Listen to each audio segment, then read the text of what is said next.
for introduction and information on 3 new criminal laws, that is BNS, BNNS and BSA 2023 to a general public and law enforcing authority today. And I have pleasure in inviting our dignitaries, ACP Sir Sandeep More to the dais, please. Senior Advocate Dubey ji, PA Pramod Kokate sir, PSA Amol Bhorse sir, please. Sandeep Kopat, please.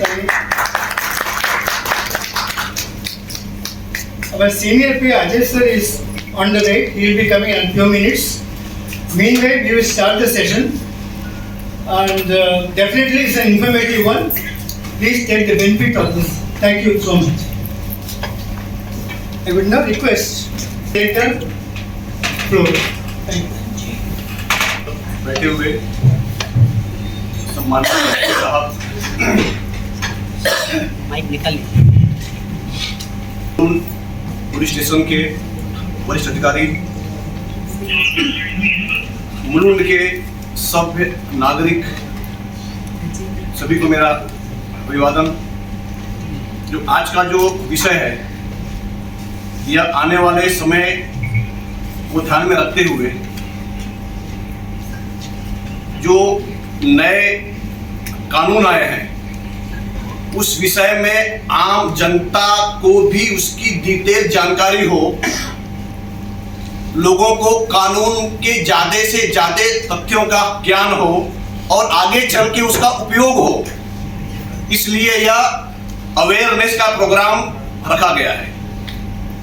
जैसा हम सभी जानते हैं, हमारा देश जो है वह संविधान से चलता है। रूल ऑफ लॉ किसी भी सभ्य समाज को चलाने के लिए सुचारू रूप से रूल ऑफ लॉ होना चाहिए। जब वह रूल ऑफ लॉ के अनुसार चलेगा, तभी ही वह सभ्य समाज, वह देश आगे प्रगति करेगा। इस बात को ध्यान में रखते हुए यह आज का कार्यक्रम रखा गया है। हमारे देश में हजारों वर्षों से न्याय की कई सारी प्रक्रियाएं थी। हम जानते हैं कि पहले हमारे देश में राजा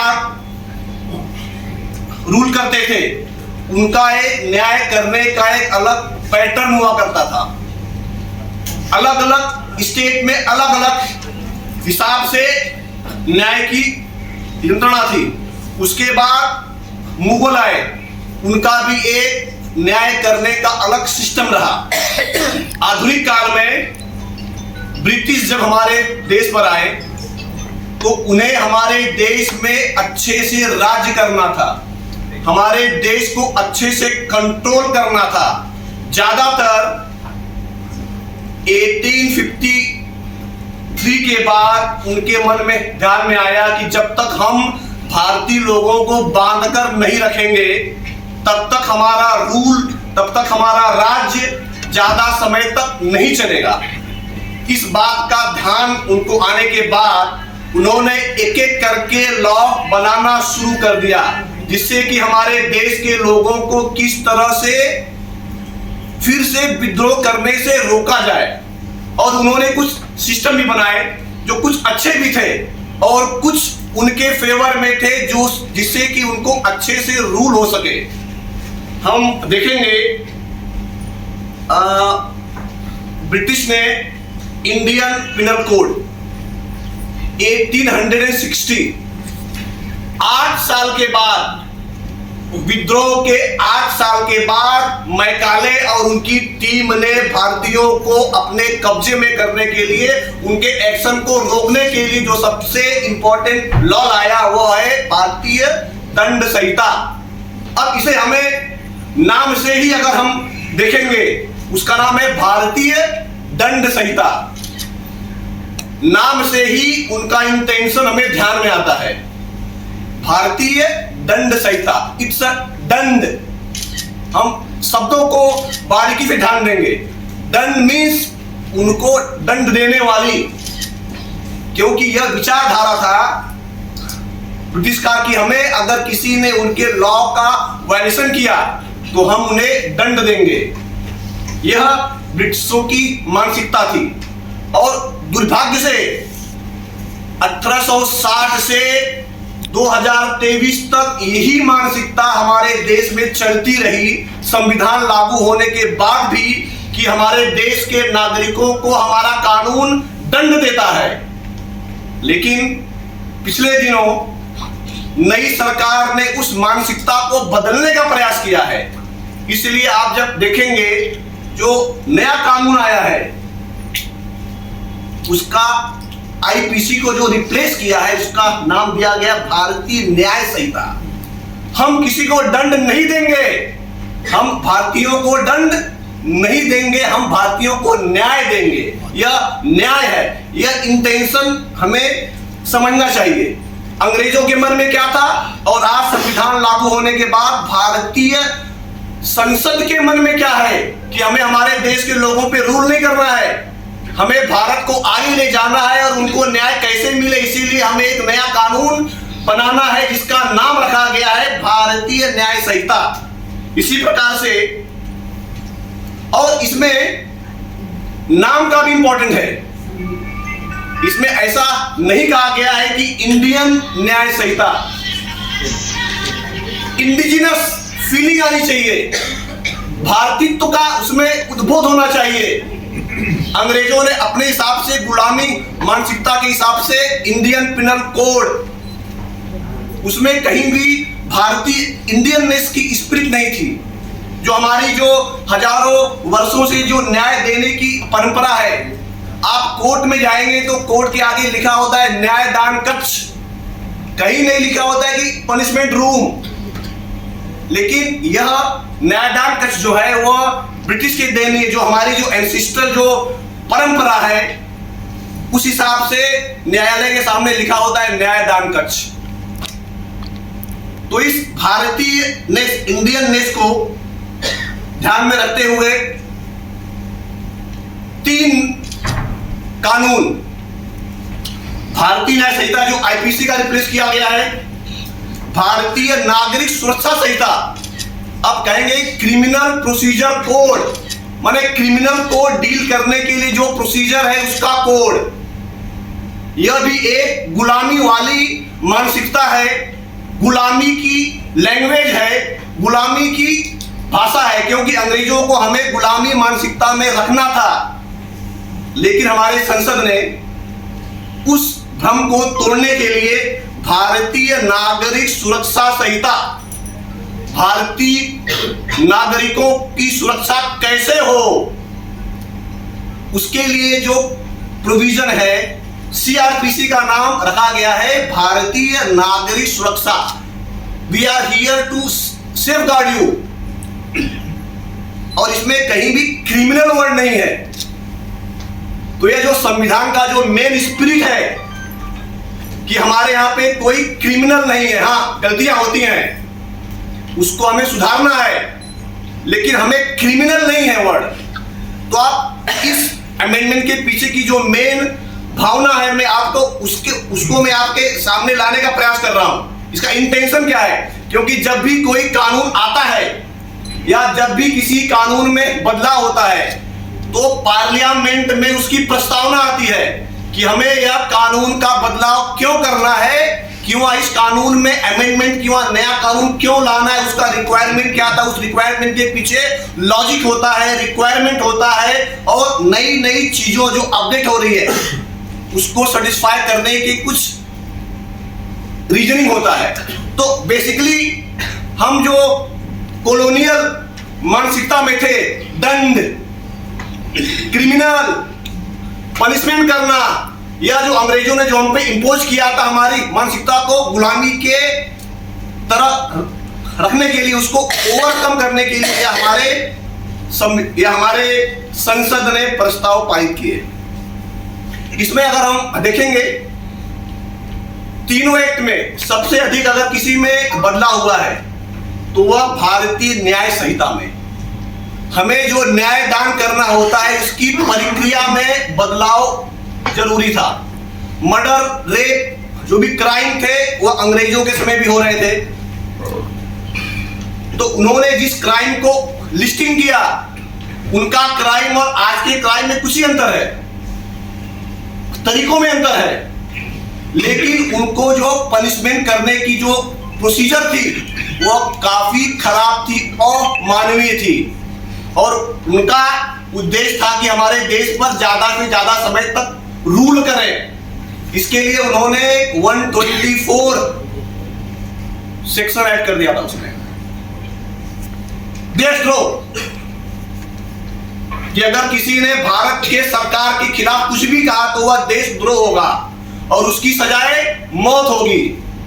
लेकिन इस नए अमेंडमेंट में कहा है कि यह हर नागरिक का अधिकार है कि वह अपने सरकार के विरुद्ध में आवाज उठाए। हर नागरिक अपने सरकार के गलत किए हुए कामों का विरोध करे।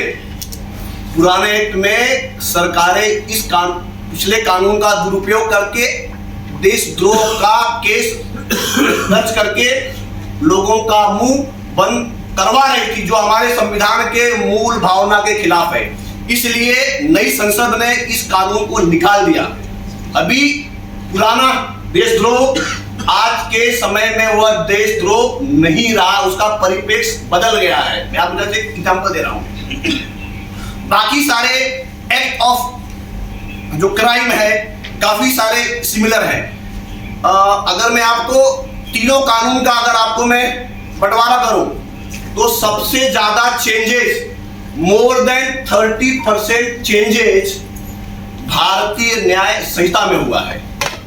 क्योंकि अंग्रेज किसी को भी पकड़ करके जो उनके अगेंस्ट में था उनको उनके प्रोसीजर के अनुसार उनको वह सजा देना उनका मेन उद्देश्य था। हमारे स्वतंत्र वीर लोगों को कैसे भी करके गलत केस में फंसा करके उनको फांसी पे लटका देना ही उनके सीआरपीसी का मेन उद्देश्य था।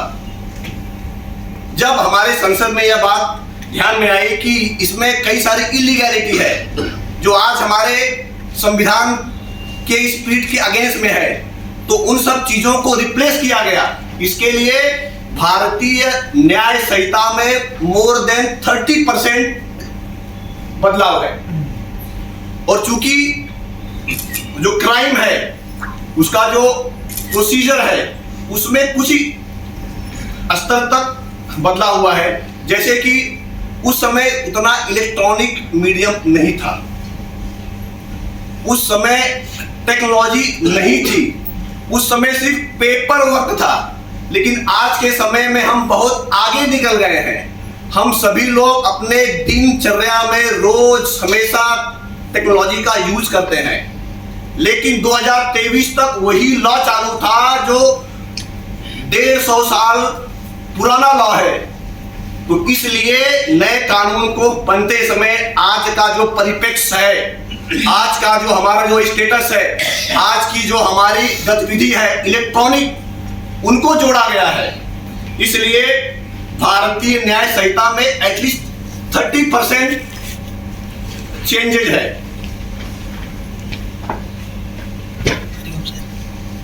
भारतीय साक्ष्य अधिनियम जो तीसरा कानून है उसका अंग्रेजी में नाम था इंडियन एविडेंस एक्ट।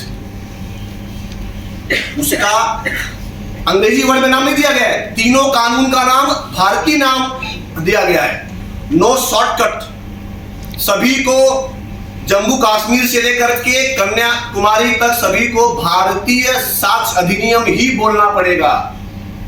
सभी को एक लैंग्वेज ही इस्तेमाल करना पड़ेगा। यह स्पिरिट ऑफ वननेस, एक होने का जो स्पिरिट जो आना चाहिए लोगों में, वह इस बदलाव का मेन उद्देश्य है। पिछले दिनों आपने देखा होगा ऑनरेबल चीफ जस्टिस के लाइब्रेरी में एक नई न्याय देवता के प्रतिमा का अनावरण हुआ था। काफी मीडिया में आया था। अगर हम पिछली न्याय देवता की मूर्ति को देखेंगे तो उनके आंखों में पट्टी लगी थी, एक हाथ में तलवार था। तो यह जो प्रतिमा है यह दिखाता है कि कानून अंधा होता है, ऐसा एक परसेप्शन हो गया था। कानून कानून का जो देवता है उसको कुछ दिखता नहीं है, और उसके हाथ में तलवार है। तलवार जो है वह दंड का प्रतीक है, माने लोगों को मारने के लिए बना है वो, और उसको कुछ दिखता नहीं है।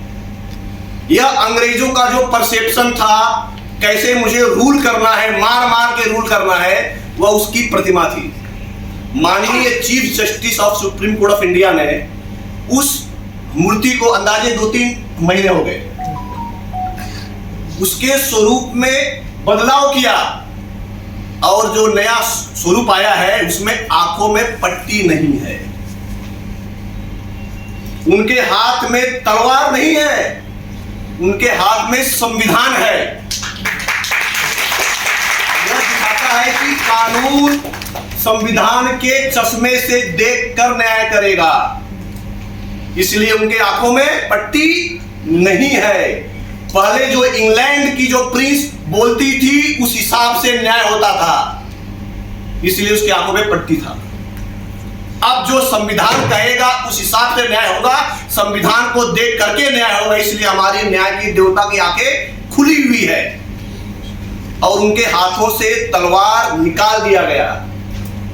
इसका मतलब है कि हमें किसी को दंड नहीं देना है, हमें संविधान के हिसाब से लोगों को न्याय देना है, इसलिए उनके हाथों में तलवार निकाली गई। हम देखेंगे तो माइंडसेट देखिए, आज का माइंडसेट और अंग्रेजों का माइंडसेट, और चूंकि हम 150 सालों से अंग्रेजों द्वारा बनाई गई कानूनी व्यवस्था के बीच में है, तो हमारे दिमाग में पूरा बैठ गया है।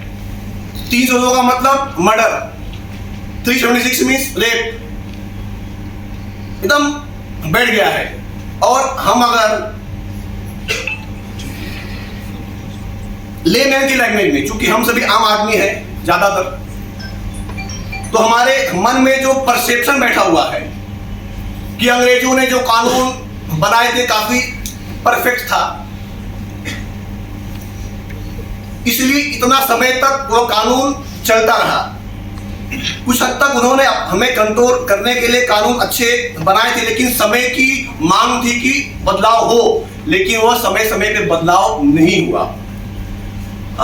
न्याय का मतलब होता है लॉ। लॉ जो होता है वह समय, देश और स्थिति के अनुसार बदलता रहता है। Law is not a constant thing. Law समय के अनुसार बदलाव होता है, इसलिए इन सभी चीजों में बदलाव जरूरी था। जैसे कि आपको मैंने समझाया, अंग्रेजों के समय में किसी भी प्रकार की इलेक्ट्रॉनिक माध्यम का यूज नहीं था, इसलिए उनके प्रोसीजर में इलेक्ट्रॉनिक के संदर्भ में कोई भी चीजें उन्होंने सीआरपीसी, आईपीसी एविडेंस में कहीं भी उन्होंने ऐड नहीं किया था। लेकिन समय के अनुसार पार्लियामेंट ने कुछ हद तक उसमें बदलाव किया गया था, लेकिन वह कंप्लीट नहीं था, इसलिए संसद को पूरा का पूरा एक्ट ही बदलना पड़ा। कई सारे अमेंडमेंट हैं, लेकिन वह आज के चीजों को ध्यान में रखते हुए एक पर्याप्त वह नहीं हुआ था। जो आम नागरिक को जो सबसे अधिक अपीलिंग होता है वह आईपीसी था, क्योंकि आईपीसी हर व्यक्ति के दिनचर्या में कभी न कभी संपर्क आता है कि मैं किस तरह से लॉ का अवहेलना कर रहा हूं, क्योंकि जो प्रोसीजर है वह पुलिस, वकील और कोर्ट के बीच में है।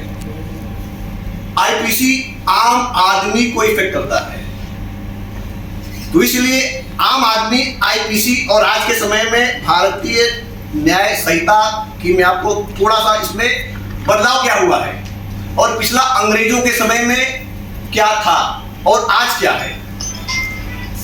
जैसे कि जो भी आज सबसे पहले अगर हम देखेंगे कायदे में बदलाव हुआ है। पिछले कायदे में आईपीसी में एक महिलाओं के लिए एक एक्ट, एक ऑफेंस एक चैप्टर में था, दूसरा ऑफेंस दूसरे चैप्टर में था, तीसरा ऑफेंस तीसरे चैप्टर में था। तो आम नागरिक को भी समझने में मुश्किल होता था। हाँ, पुलिस वकील चूंकि इनका रोज का है तो इनको जानकारी में थी। 354 एक चैप्टर में है, असॉल्ट करना दूसरे चैप्टर में है, 509 आखिरी चैप्टर में है। तो पूरा आईपीसी में अलग अलग चैप्टर में महिलाओं का बॉडी ऑफेंस, प्रॉपर्टी ऑफेंस एकदम स्कैटर्ड हो गया था। नए आईपीसी में, नए भारतीय न्याय संहिता में जो सबसे बड़ा बदलाव किया गया है वह चैप्टर वाइज रखा गया है। अगर वह महिलाओं के संदर्भ में है तो आईपीसी में महिलाओं के संदर्भ में जितना भी ऑफेंस था उसको एक चैप्टर में ला दिया गया है। प्रॉपर्टी के संदर्भ में भी, प्रॉपर्टी ऑफेंस में भी अलग अलग स्कैटर्ड था, एक शुरुआत में, एक बीच में, आखिरी में। तो अगर आपको प्रॉपर्टी के केस में कुछ अदर क्रिमिनल केस फाइल करना है तो आपको पूरा आईपीसी पढ़ना पड़ता था। अब उसको भी एक चैप्टर में, आप खाली वो पर्टिकुलर चैप्टर रीड करो, आपको पूरा का पूरा प्रॉपर्टी के संदर्भ में सारे के सारे ऑफेंस आ जाएंगे। यह सबसे मूलभूत बदलाव जो आम आदमी के लिए फायदे का है। अमेरिका में हमारे देश में कम से कम 4 से 5 हजार कायदे हैं। कितने कायदे हैं? 4 से 5 हजार कायदे हैं। और उसमें से ज्यादातर कायदा तो वकीलों को नहीं मालूम है, प्रैक्टिकल है। पुलिस मशीनरी को भी हमें बताना पड़ता है कि साहब यह एक्ट है। न्यायाधीश साहब को भी नहीं पता है, क्योंकि 5000 कानून की जानकारी रखना एक ह्यूमन बीइंग के लिए बहुत ही मुश्किल है। अमेरिका में क्या है, एक ही कानून में सारा का सारा आ गया है, चाहे वो प्रॉपर्टी का हो, महिलाओं का हो, टेररिस्ट का हो, पूरा एक ही कानून में कंपाइलेशन कर दिया गया है, उसको चैप्टर वाइज डिवाइड कर दिया गया है। तो वह एक, अगर आपके पास है, एक किताब आपके पास है, तो आपको उस देश में होने वाले सभी अपराधों का निचोड़ उसमें आपको मिल जाएगा। लेकिन अभी इंडिया में आईटी एक्ट अलग है, महिलाओं का डीबी एक्ट अलग है, टाणा, मकोका, इंटेलेक्चुअल प्रॉपर्टी एक्ट, सबके लिए अलग अलग कानून है। तो यह आम जनता को अपील नहीं करता है। आम आदमी कितना कानून रीड करेगा? लेकिन अमेरिका में सिस्टम है, एक ही बुक आप ले लो, हर कानून, हर एक्ट का उसमें कोई ना कोई चैप्टर है। तो अभी भी हमारा देश इसमें लैकिंग कर रहा है सर। लेकिन इस बात को ध्यान में रखते हुए भी हमारे भारतीय व्यवस्था में टेररिस्ट के लिए अलग कायदा था, चाइल्ड लेबर के लिए अलग कायदा, टोटली अलग कायदा। लेकिन अभी जो नया कानून है कुछ चीजों को समराइज किया है। सर अभी आपको इसमें टेररिस्ट के लिए आपको अलग से मकोका लाने की जरूरत नहीं है, वह इसी में अवेलेबल है। अगर वह टेररिस्ट है तो आपको भारतीय न्याय संहिता में ही प्रोविजन है कि आप उसको एज ए टेररिस्ट करके स्पेसिफिक ऑफेंस डिक्लेयर किया है कि आपको अलग एक्ट में जाने की जरूरत नहीं है, आप इसी में आ जाओ।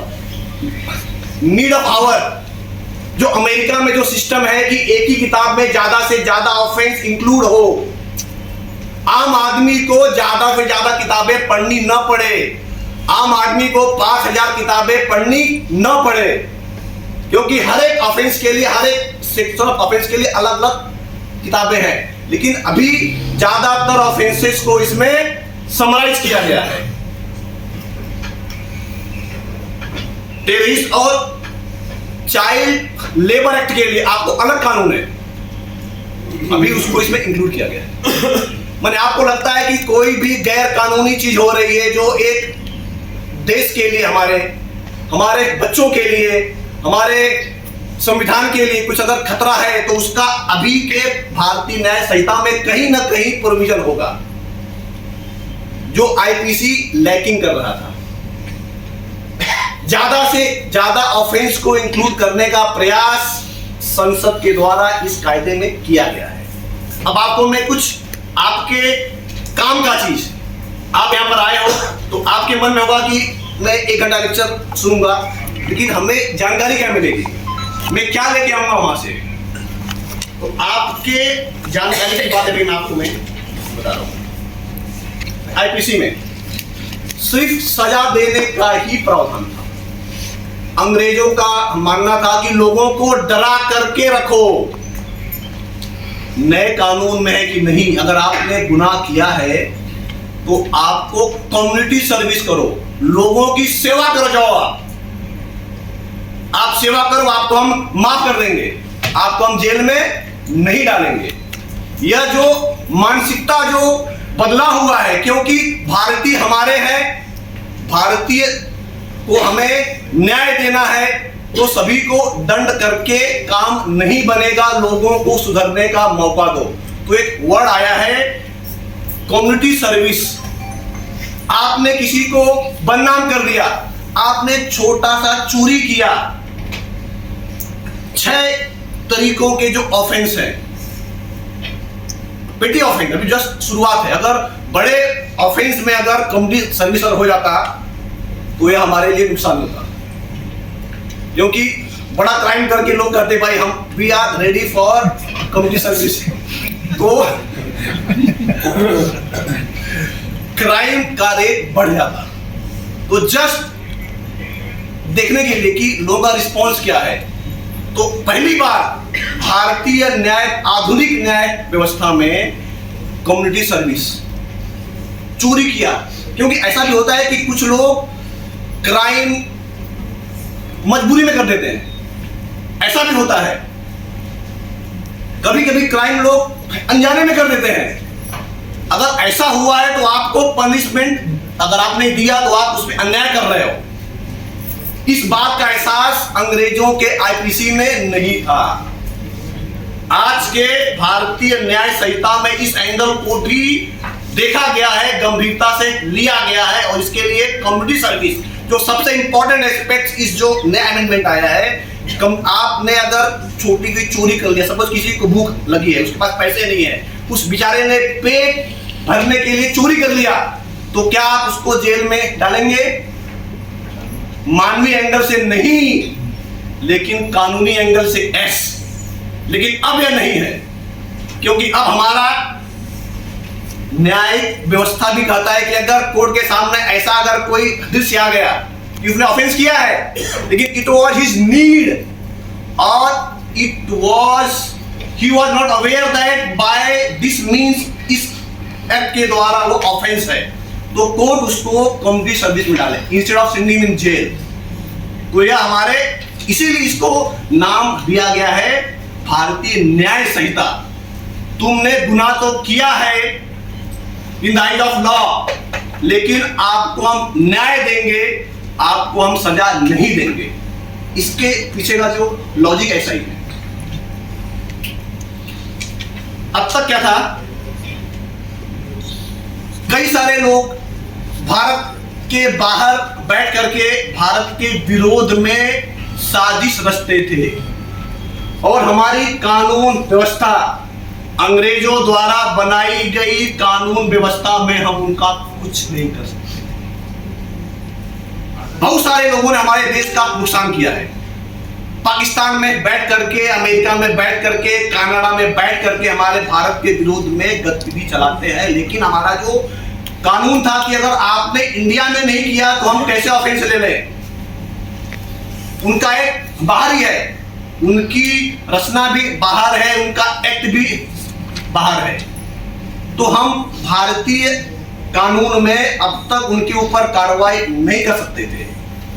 सपोज कुछ लोग बैठ करके विदेशों में भारत का नाम बदनाम कर रहे हैं, मींस विदेश में बैठे हो आप, आपका एक्ट बाहर के कंट्रीज में इंडिया का नाम बदनाम कर रहा है, इंडिया में आपने कुछ भी नहीं किया, तो ऐसा कोई भी कानून नहीं था। लेकिन आज के कानून में अगर आप बाहर बैठ करके दुनिया के किसी भी कोने में हो, अगर आपने भारत के विरुद्ध कुछ भी कहा जो भारत के एकता अखंडता के अगेंस्ट में है, तो हमारी भारतीय पुलिस उस व्यक्ति के खिलाफ भी एफआईआर नोंद करके उसके खिलाफ कार्रवाई करके उसके ऊपर यह भी एक बहुत बड़ा इम्पैक्ट आने वाले समय में हमारे देश की एकता और अखंडता के लिए किया गया है।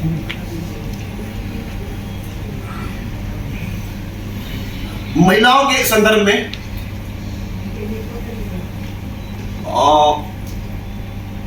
प्रॉमिस टू मैरी, शादी का झांसा दे करके अगर किसी व्यक्ति ने संबंध बनाया तो ऑफिशियली वह आईपीसी में जो ओल्ड आईपीसी था उसमें वह गुनाह नहीं था। ओल्ड आईपीसी में बाद में बदलाव आया by the virtue of some amendment, लेकिन जो ओरिजिनल आईपीसी है लेकिन उसका भी कुछ कॉन्क्रीट डिफिनेशन उसमें नहीं दिया हुआ था। पिछले कई शतकों से इस तरह के कई सारे केस आ रहे थे, तो यह कानून बनाते समय स्पेसिफिकली सेक्शन ऐड किया गया है।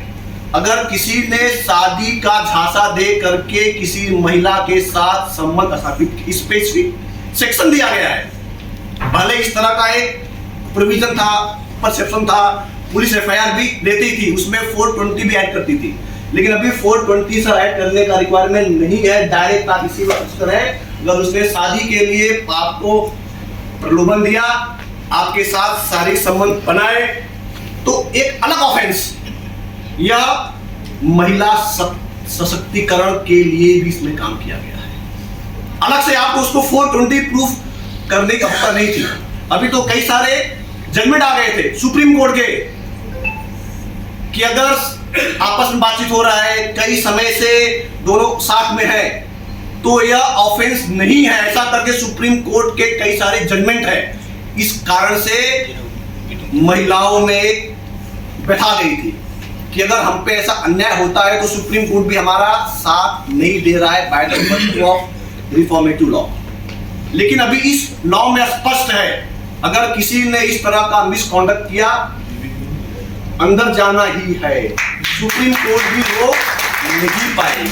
तो स्पष्ट रूप से इसमें कानून में वह समय के साथ साथ जब अंग्रेज लोग आए थे तो उस समय बाइक होती नहीं थी, घोड़े होते थे और घोड़े पे बैठने वाले पैसे वाले होते थे। तो उस समय चैन स्नेचिंग नहीं होता था, क्योंकि अंग्रेजी सबसे बड़े चोर थे। आज के समय में बाइक गाड़ी आम बात है। चोर लोगों ने भी नया तकरीब निकाल लिया। सोने के भाव बढ़ गए, 20 साल पहले 5,000 था, आज 80,000 है। तो सॉफ्ट टारगेट चैन स्नेचिंग, आईपीसी में कहीं भी चैन स्नेचिंग का स्पेसिफिक सेक्शन नहीं था। कुछ हमारे ऑफिसर उसको 380 में, तो कुछ हमारे बंधु रॉबरी में, इस तरह से एज पर दियर परसेप्शन होता था। जब इतनी संख्या बढ़ गई, संसद को भी इसका संज्ञान लेना पड़ा कि चैन स्नेचिंग का एक अलग से ऑफेंस होना चाहिए। हमारी बहनों के गले का जो मंगलसूत्र है, उनकी जो शोभा है, अगर इसको कोई खंडित करेगा तो हमारा कानून, आज का कानून उसको छोड़ेगा नहीं। इस बात को ध्यान में रख करके थेफ्ट भी एक अलग से ऑफेंस बनाया गया है, जो हमारे महिलाओं के सशक्तिकरण का एक स्तंभ बना हुआ आज के समय में। अब तक क्या था, डेवलपमेंट ऑफ अमेंडमेंट, 6 साल से लेकर के 12 साल की बच्ची का अगर गैंग रेप होता है, गैंग रेप, तो उस पे फांसी की सजा थी। 12 साल से ऊपर 18 के नीचे लाइफ। माने सजा में भी विक्टिम का एज फैक्टर होता था। लेकिन आज का कानून कहा है, कहता है हमारी विक्टिम चाहे 4 साल की हो, चाहे 5 साल की हो, चाहे 10 साल की हो, चाहे 18 साल की हो, उस पापी को छोड़ेंगे नहीं, सबको फांसी पे लटकाएंगे। 6 साल से लेकर के 18 साल तक अगर कोई बीमारी बच्ची है तो उसके पापी को सेम सजा गैंग रेप में मिलेगी। यह भी एक महिला सशक्तिकरण का एक आधार स्तंभ इस नए कानून ने हमारे बहनों को दिया है।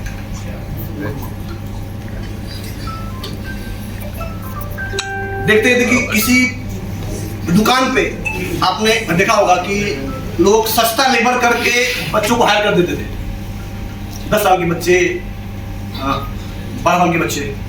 ऐसे केसेस में पुलिस के पास भी वह कंडे एक्शन लेने का अधिकार नहीं था जब तक कि स्पेशल ऑफिसर, अलग से टीम, अलग से विजिलेंस, अलग प्रोसीजर था।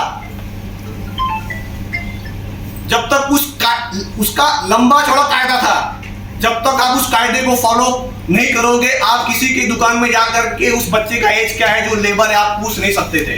हमारे पुलिस बंधुओं का हाथ बंधा हुआ था। इसका इम्पैक्ट था कि हमारे छोटे छोटे बच्चे जो स्कूल जाने चाहिए, जिसका शिक्षा अधिकार है, वो अधिकार से वंचित होते थे, लेकिन हमारी पुलिस के हाथ बंधे हुए थे ज्यादातर केसेस में। तो अब ऐसे बच्चों को अगर पुलिस के ध्यान में आता है तो तुरंत इस नए कानून में भी पुलिस कार्रवाई कर सकती है बिना किसी फर्दर प्रोसीजर के। यह हमारे उन सभी बच्चों के हित के लिए है। तो यह चाइल्ड और हमारे बच्चों के हित के लिए है कानून। जैसा कि मैंने कहा,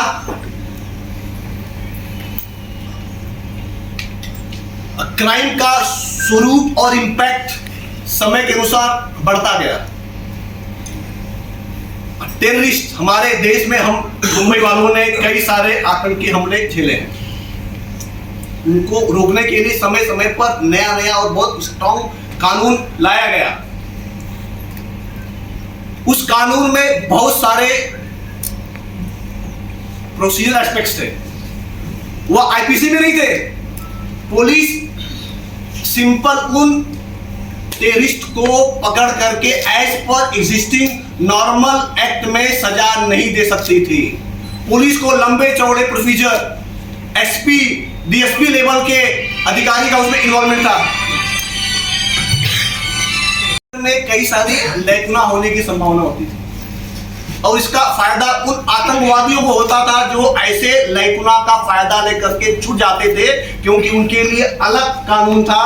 हर अलग कानून का एक पुलिस बहुत जनरल है कि पुलिस या वकील या कोर्ट हर कानून में परफेक्ट नहीं हो सकते।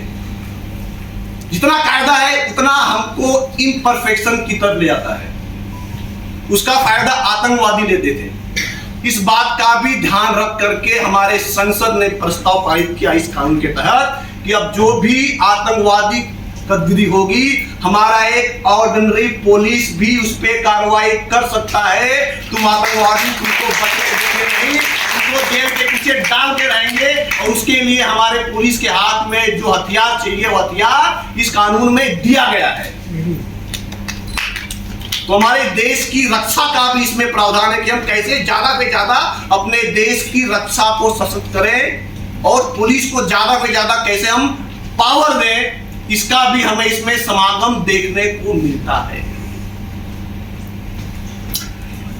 अब आपके हाथ में पावर है पुलिस के कि आप उसको भारतीय न्याय संहिता में ले कार्रवाई या यूएपीए में ले, ये आपका डिस्क्रिप्शन है।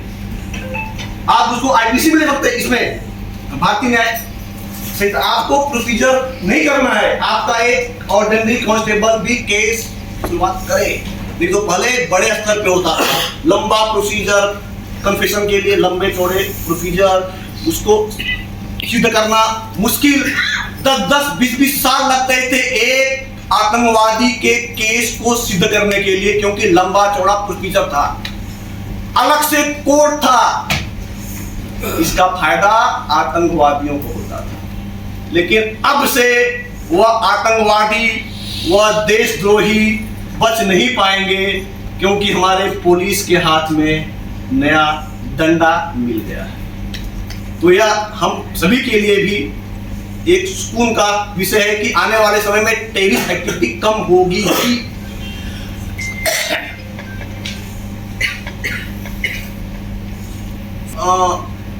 पिछले कानून में एक धारा थी कि अगर मैंने सुसाइड कर लिया तो बच गया। क्या हो गया? बच गया। और अगर सुसाइड करते करते बच गया तो जेल में गया। नहीं तो जेल में गया। अगर मैंने कर दिया सुसाइड, बच गया। और अगर सुसाइड करते करते बच गया तो जेल में गया। Means suicide was an attempt to suicide, not suicide. Suicide गुनाह नहीं था, ये खाली इकलौता कानून था जो अटेम्प्ट गुनाह था, एक्ट गुनाह नहीं था।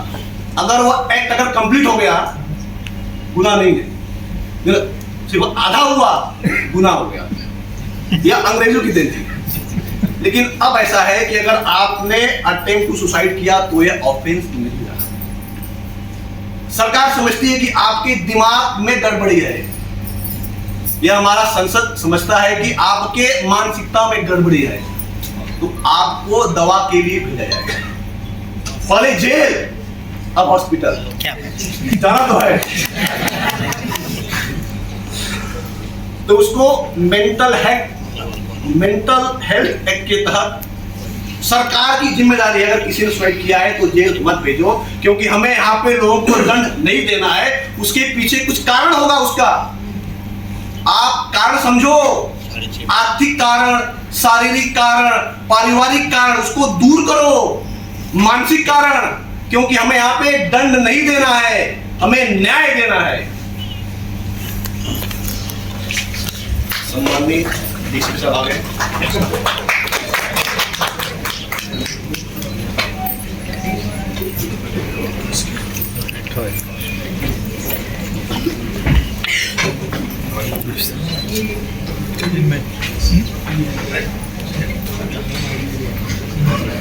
सम्मानित डीसीपी साहब के परमिशन से मैं एसपी वाली जैसा कि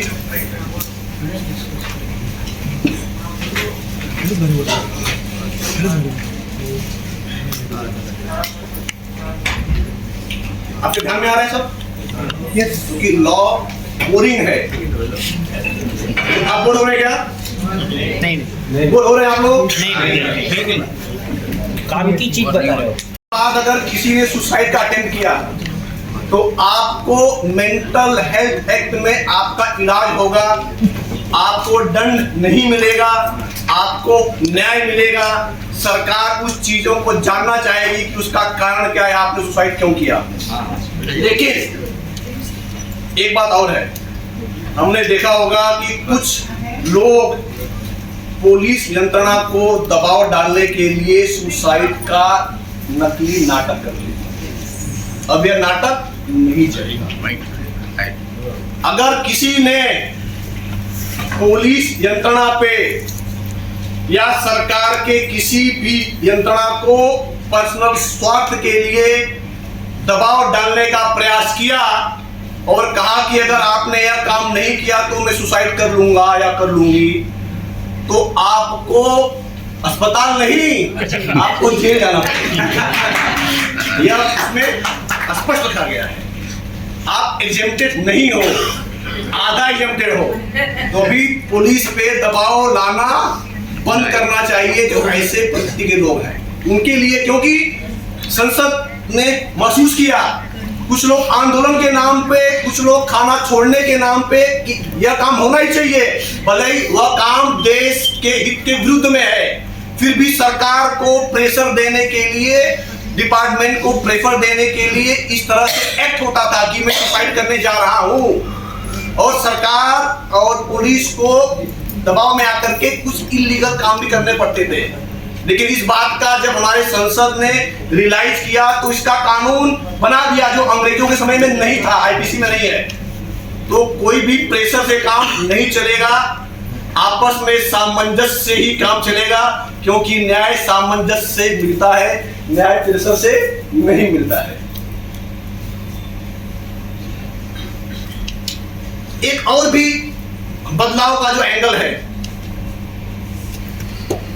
वह किसी आदमी ने किसी भी पब्लिक प्रॉपर्टी को डैमेज किया तो चूंकि यह कानून आईपीसी 150 साल का है तो काफी कम पैसे का उसमें जुर्माना था, लेकिन उसको इंक्रीज कर दिया गया है, उसको 20,000 यहाँ तक कि लाखों रुपए भी हो गया है। तो आपने अगर या किसी ने भी अगर पब्लिक प्रॉपर्टी को डैमेज कर रहे हैं, हमने देखा होगा कि जब दंगा होता है तो कई सारी पब्लिक प्रॉपर्टी को डैमेज किया जाता है, उनको लगता है कि हमारा अधिकार है, हमारे ऊपर कुछ होने वाला नहीं अभी। लेकिन नए कानून में अगर आपने पब्लिक प्रॉपर्टी को डैमेज किया तो आपके ऊपर लाखों का जुर्माना हो सकता है। जो यह गतिविधि हो रही है उसको ध्यान में रखते हुए हमारे संसद ने इसको बीच में ऐड किया है, जो एक बहुत इंपॉर्टेंट है। दंगाइयों को कंट्रोल करने के लिए दंगाई का यह अधिकार नहीं है कि आप प्रॉपर्टी को डैमेज करो, तो उनको रिस्ट्रिक्शन के लिए पिछले समय हमने देखा होगा किसी बात को लेकर के कुछ ग्रुप के लोग या धर्म के नाम पे, जाति के नाम पे, भाषा के नाम पे किसी एक व्यक्ति को मार रहे हैं, तो ऐसे में क्या होता था, खाली रॉयटिंग का केस होता था, दंगा, और वो ऑफेंस बेलेबल था। लेकिन अभी नए कानून में अगर किसी ने इस तरह की हरकत की, भारत का संविधान कहता है कि किसी को भी डिस्क्रिमिनेशन नहीं होना चाहिए based on caste, religion, language. तो यह संविधान के स्पिरिट को बचाने के लिए अगर किसी ने इस बात को लेकर के 5 से अधिक लोगों ने किसी को मारा, किस पे आपत्ति की, तो इसको अलग से मॉब लिंचिंग का भी ऑफेंस अभी इसमें आ गया है। तो ऐसे लोग भी बचेंगे नहीं जो लोग हमारे देश में जाति के नाम पे, भाषा के नाम पे, बोली के नाम पे जहर फैलाते थे, लोगों को मारते थे और आसानी से बेलेबल ऑफेंस में निकल जाते थे। अभी उनको जेल में जाना पड़ेगा और ऐसे लोगों के लिए 7 साल की सजा दी गई है। यह हमारे देश के एकता और अखंडता के लिए बहुत बड़ा मील का पत्थर साबित होने वाला है यह एक्ट। हम अगर आगे देखेंगे, जिसके पास, कुछ लोगों के पास गाड़ी है, उनको लगता है कि रोड पे खाली वो अकेले ही चलना उनका अधिकार है, सामने जो भी आएगा डैश दे देंगे, बेलेबल ऑफेंस है, पैसा भर के निकल जाएंगे। अब आपका अधिकार नहीं है। आप अगर ऐसा सोचते हो तो गलत है। अगर आपने किसी को डैमेज किया, गुंडागर्दी वाला, लफंगों वाला स्टाइल अब भारत में नहीं चलेगा। अगर किसी ने रैश एंड मिलियन किया तो वो बेलेबल नहीं रहेगा, उसमें 7 साल की सजा होने वाली है। कॉलेज के सामने, स्कूल के सामने रैश ड्राइविंग और या एक्सीडेंट करने के बाद वहां से निकल गए, पहले वो सब बेलेबल था, अब छोड़ेंगे नहीं। ऐसा मैं नहीं बोल रहा हूं, कानून बोल रहा है।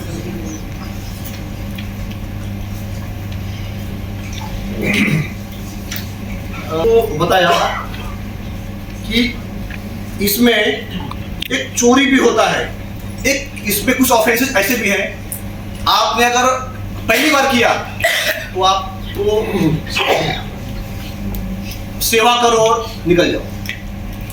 चोरी छोटे पैसे का किया, सर्विस करो, कम्युनिटी सर्विस, क्योंकि आपने अनजाने में किया होगा, ये आपकी मजबूरी होगी, इसलिए आप सेवा करके निकल जाओ। लेकिन अगर आपने दोबारा किया, इसका मतलब है कि आपका इंटेंशन चोरी करना है।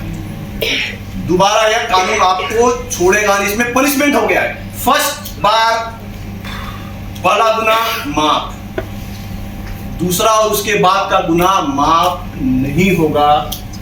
अब तक क्या था कि अगर आप चोरी करते थे तो मैक्सिमम 3 साल की सजा होती, 3 इयर्स। अब अगर आपने इंटेंशनल फर्स्ट ऑफेंस के बाद, कम्युनिटी सर्विस के बाद गुनाह किया है तो आपको 7 साल जेल में गुजारने पड़ेंगे। इसका फायदा होगा कि वो जो चोर है, जो हमारे घर पे जिनकी नजर है, उनको सावधान होना पड़ेगा और ऐसे करने से बचेंगे, क्योंकि इसके पहले के गुनाह सिर्फ 3 साल के होते थे। मैं वकील हूँ, मुझे पता है एक चोर के ऊपर 10-10 केसें होती थी, फिर भी उनका चोरी करने का डेयरिंग था, क्योंकि पता है कि 2 दिन में बाहर आने वाला हूं मैं। और अगर मैंने गुनाह कबूल किया, 10 केस हो गया, और एक बार अगर मैंने 10 केस में गुनाह कबूल कर लिया, 1.5 साल में 10-15 केस में मैं बाहर आ गया। लेकिन अब उन चोरों की खैर नहीं, क्योंकि जो 1.5 साल में बाहर आते थे, प्रैक्टिकल बात कर रहा हूं मैं, क्योंकि मैं डिफेंस एडवोकेट हूं, डिफेंस काउंसिल हूं। 1.5 साल में आपने 100 चोरी की, सारे के सारे केसेस का एक ही बार अगर चार्जशीट फाइल हुआ है, गुनाह कबूल करो, हर जज साहब उसको 12-15 महीने में अगर वो जेल में है तो लोग उसको छोड़ देते। 3 साल तक सजा होता नहीं था, लेकिन अब 7 साल की सजा है, उसमें भी मिनिमम सजा है, आपको मिनिमम पीरियड रहना ही अंदर। तो यह हमारे घर की सुरक्षा का भी प्रोविजन है, हमारे बहनों की सुरक्षा का है, बच्चों की सुरक्षा का है, हमारे देश की सुरक्षा का है, और हमारे लिए भी हमारे बहनों के चैन, हमारे उनके दागिने और हमारे घर की सुरक्षा का भी प्रोविजन इस भारतीय न्याय संहिता में है, क्योंकि उसको हमको न्याय देना है, सभी लोगों को न्याय देना है। इन चीजों को ध्यान में रख करके ये अमेंडमेंट रखा गया है। पिछला जो आईपीसी था उसमें कई जगह पे माइनर वर्ड यूज किया गया था, इस भारतीय न्याय संहिता में माइनर वर्ड निकाल दिया। माइनर में अपलोड तो नहीं होता है, एक अपना आदमी कोई, हमारा भारतीय आदमी, हमारा नागरिक, तो उसको रिप्लेस करके वर्ड दिया गया चाइल्ड, अपना बच्चा, अपना चाइल्ड। एक अपना तो का यह, जैसे कि आपको मैंने शुरुआत में कहा कि यह दंड देने का प्रावधान नहीं है, यह न्याय देने का प्रावधान है। इसकी फीलिंग भी आनी चाहिए, मेरे बच्चे। इसलिए जहां भी माइनर वर्ड था उसको निकाल करके वर्ड इंजर्ट किया गया चाइल्ड। हमारे माननीय सुप्रीम कोर्ट ने 2014 में एक रिट पिटीशन ऑर्डर किया था। भारत में करोड़ों की संख्या में तृतीय पंथ के लोग हैं, उनके ऊपर बहुत सारे डिस्क्रिमिनेशन होते थे। वे मजबूरी में भीख मांग के अपना जीवन व्यतीत करते थे। उनके पक्ष में कोई कानून नहीं था, बच्चों के पक्ष में था, महिलाओं के पक्ष में था, पुरुषों के पक्ष में था, लेकिन इस कम्युनिटी के पक्ष में स्पष्ट रूप से कोई कानून नहीं था। जबकि सबसे बड़ा डिस्क्रिमिनेशन हमारे ट्रांसजेंडर बंधुओं ने झेला है, अब तक वह भीख मांग के अपना जीवन निर्वाह कर रहे हैं। तो ऐसे हमारे करोड़ों बंधुओं को भी न्याय मिले, जैसा कि मैं आपको न्याय शब्द पे बार बार प्रेफेस कर रहा हूं, समाज के हर तबके को न्याय मिले।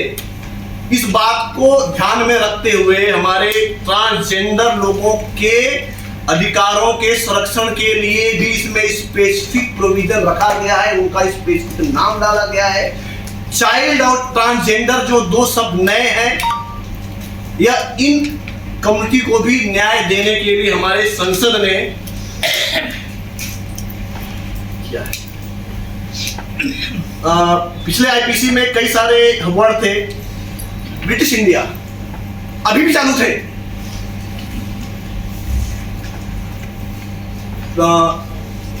31 जून 2023 तक हम आईपीसी में ब्रिटिश इंडिया भी पढ़ते थे। 150 साल के बाद, आजादी के 80 साल के बाद भी हम ब्रिटिश इंडिया लिखते थे, क्योंकि वह वर्ड हमारे संसद ने निकाला नहीं था। और इस कानून ने क्वीन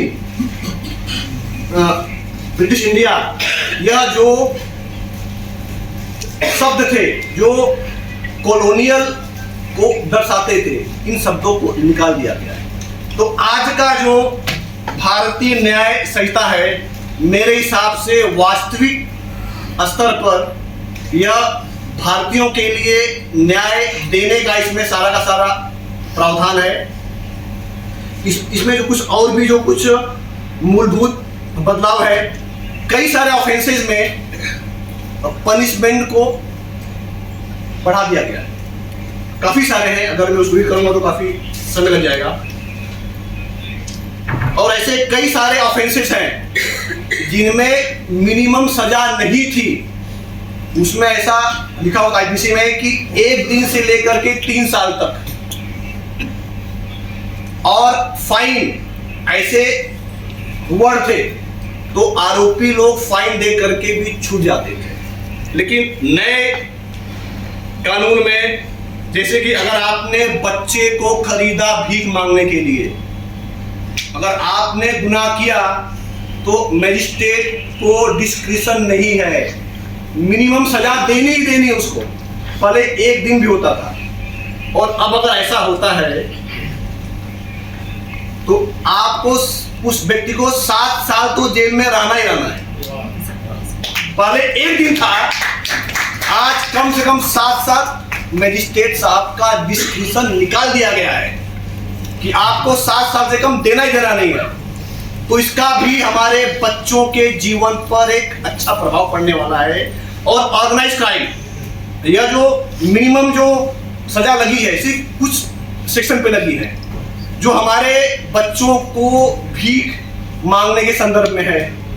जो ऑर्गेनाइज क्राइम है, कई लोग मिल करके क्राइम कर रहे हैं, देश को नुकसान कर रहे हैं, ऐसे केसेस में भी मिनिमम सजा नहीं थी 1 दिन से लेकर के 7 साल तक। अगर आपने 100 करोड़ की प्रॉपर्टी का चीट किया, 100 करोड़ मान लीजिए, तो सजा थी कि पनिशमेंट में एक्सटेंड अप टू 7 ईयर।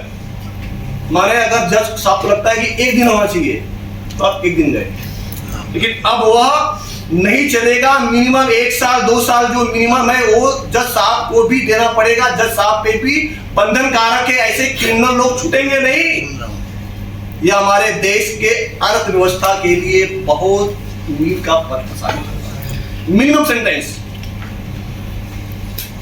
इस हिसाब से जो टेररिस्ट है उनमें भी मिनिमम सजा रखी गई है, कम से कम 5 साल। किसी भी अगर आप एक्टिविटी इन्वॉल्व हो, पहले भी था, which may extend to 5 years, which may extend to 7, 10 और up to life में शब्द था। जज साहब को लगता है कि नहीं 1 साल हुआ है, छोड़ दो। अब जज साहब भी उसको 5 साल से कम की सजा नहीं दे सकते। तो ये हमारे देश के सॉवरेनिटी, इंटीग्रिटी के लिए भी बहुत ही फायदेमंद आने वाले समय में होने वाला है। मैंने आपको नक्सल में भारतीय न्याय संहिता के बारे में जानकारी दी। 2 एक्ट और बचे, बहुत ही संक्षिप्त में है क्योंकि इसमें ज्यादा बदलाव नहीं हुआ है। आपको मैं बोल दूं, ये जो भारतीय न्याय संहिता, भारतीय नागरिक संहिता और भारतीय साक्ष्य अधिनियम, अगर आपको इसको लेमैन के लैंग्वेज में समझना है, आम आदमी के लैंग्वेज में, तो जैसे कि होता है दूध एक ऑफेंस हो गया, उस ऑफेंस हुआ है तो कुछ प्रोसीजर होगा उसको रूल ऑफ लॉ में लाने के लिए। तो भारतीय साक्ष्य अधिनियम उसको वह प्रोसीजर में लेके आएगा। आपको दूध से दही बनाने के लिए कुछ प्रोसीजर करना पड़ता है। दूध है, प्रोसीजर हो गया, दही हो गया, आखिरी में घी बनता है। आखिरी वाला घी है साक्ष्य, एविडेंस। फर्स्ट आप क्राइम, दूध, प्रोसीजर से दही, और आखिरी में जो एविडेंस है आपका एविडेंस कितना कॉन्क्रीट है, उस बेस पे उसको सजा लगती है। तो यह तीनों जो एक्ट है वो लेबैन की लैंग्वेज में दूध, दही और घी है।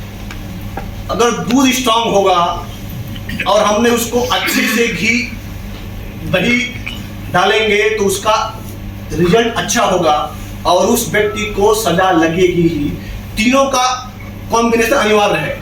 न्याय व्यवस्था में आपका क्राइम प्रोसीजर और आपने दोनों को कंबाइन करने के बाद क्या साक्ष्य कोर्ट के सामने आपने रखे हैं, उस अनुसार ही कोर्ट उसको सजा देने वाली है। भारतीय साक्ष्य अधिनियम में जो मैंने आपको कहा कि सबसे अधिक बदलाव इसी में हुआ है, लेकिन चूंकि अपने पास समय नहीं है, बेसिक जो बदलाव है वह इलेक्ट्रॉनिक एविडेंस को लेकर के है। पुराने सीआरपीसी में इलेक्ट्रॉनिक एविडेंस को लेकर के बहुत ही शॉर्ट में प्रोविजन था। अब तो पुराने सीआरपीसी के कारण एक्विटल का परसेंटेज बहुत हाई था। क्रिमिनल केसेस में 95% या 90% लोग एक्विट होते थे, क्योंकि अंग्रेजों का बनाया हुआ प्रोसीजर हम उसको फॉलो करते थे।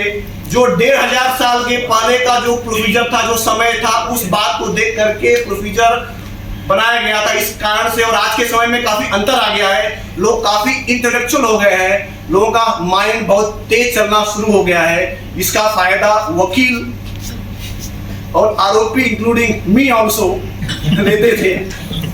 लेकिन आज के भारतीय साक्ष्य अधिनियम का अगर स्ट्रिक्टली इन्फोर्समेंट अब तक शुरू हुआ नहीं है, क्योंकि अभी तक पुराने प्रोसीजर ही चालू है।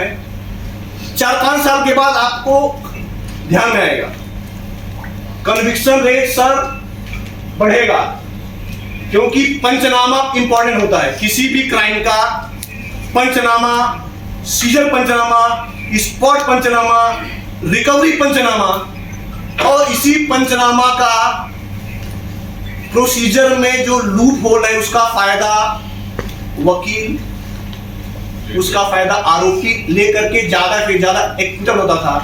लेकिन आज के समय में एक ऐप आया है, आपको पंचनामा ऐप पे करना होगा, डाउनलोड करना होगा। आप कहां पर हो लोकेशन उसमें आएगा। वीडियो रिकॉर्डिंग रखी गई है, जो इसके पहले वीडियो रिकॉर्डिंग नहीं थी। अगर वीडियो में दिख रहा है तो बड़े से बड़े वकील को भी बहुत मुश्किल होगी कि आपके द्वारा की गई पंचनामा का तोड़ निकाले। और ऐसे केस में कन्विक्शन की संख्या बढ़ने वाली है।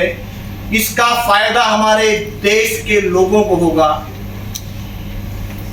ज्यादातर क्रिमिनल जेल में रहेंगे। और अभी हमने, क्योंकि हमारे कोर्ट में सम्माननीय जज साहब हैं, उनका कहना है कि अभी अगर किसी भी चोर ने या किसी भी एक्यूज ने दोबारा क्राइम रिपीट किया तो मैं उसे बेल नहीं दूंगा। हमारा ऑफिसर यहाँ पे बैठे हुए हैं, आप लोगों ने भी अनुभव किया होगा कि इतना स्ट्रॉन्ग स्टैंड लेने के बाद क्राइम में, एटलीस्ट चोरी में और कुछ ऑफेंस, बॉडी ऑफेंस में आपके पुलिस स्टेशन का कुछ सीआर कम हुआ होगा, इफेक्ट गिरा होगा। तो लेकिन अब यह कानून भी कहता है कि इसी तरीके से जुडिशियल सिस्टम को फॉलो करना होगा। अगर वो रिपीटेड ऑफेंस है तो उसको माफी नहीं, पंचनामा वीडियोग्राफी होगी। आपको एक ऐप पे लोड करना पड़ेगा। इलेक्ट्रॉनिक एविडेंस में हैश वैल्यू इंपॉर्टेंट आ रही है। अभी तक हैश वैल्यू का कॉन्सेप्ट नहीं था सर, हैश वैल्यू। और अगर हैश वैल्यू अगर प्रॉपर, अगर आईओ ने हैश वैल्यू का उस पे कोड करके नोटिंग किया है और फिर उसको फॉरेंसिक एक्सपर्ट के लिए भेजा है, तो ऐसे केसेस में उस पंचनामा को प्रूफ करना कठिन नहीं होगा। अब तक क्या था कि पंच को लेके आओ, पंच आया तो पंच हॉस्टाइल, काफी सारे पंच मर गए क्योंकि ट्रायल में समय लगता था। अब सारे के सारे रिकॉर्डिंग आ गए, वीडियो रिकॉर्डिंग, ऑडियो रिकॉर्डिंग। आपको सिर्फ एक्सपर्ट का एक 65B जो पुराना था सर्टिफिकेट, अभी उसको 63 का सर्टिफिकेट अगर आपने दे दिया तो जज साहब को वह एक्सेप्ट करना ही करना है। अगर पंचनामा एडमिट हो गया तो ज्यादा पे ज्यादा ऑफेंस एडमिट हो गया, उसको सजा लगनी है, छूटने की संभावना बहुत ही कम रहेगी। इस तरह से हमारे प्रोसीजर में बदलाव है। साक्ष्य अधिनियम में भी ऐसा ही बदलाव है।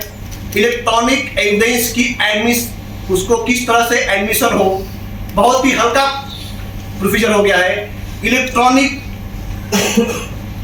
के रूप में ही अगर एविडेंस है, सीसीटीवी कैमरा में है, तो उसको भी 65B एक्सपर्ट, कोई व्यक्ति एक्सपर्ट है जो सीसीटीवी कैमरा को ऑपरेट करता है, उसके द्वारा पेन ड्राइव में ले लो, उसका सर्टिफिकेट ले लो, पूरा का पूरा सिनेरियो, पूरा का पूरा इंसिडेंट एडमिट हो जाएगा, गवाह आए चाहे मत आए।